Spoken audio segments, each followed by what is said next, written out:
so inspiring to hear how this project balances both history and innovation. This building is a mix of everybody's vibe, and everyone can feel like they belong. This new building will give our students, staff, and community new opportunities and a bigger, better place to learn.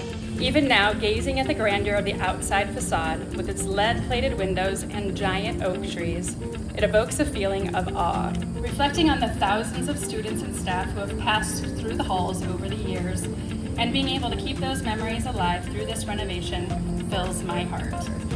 It's a way of saying to our children, you matter, your future matters, and this community believes in you.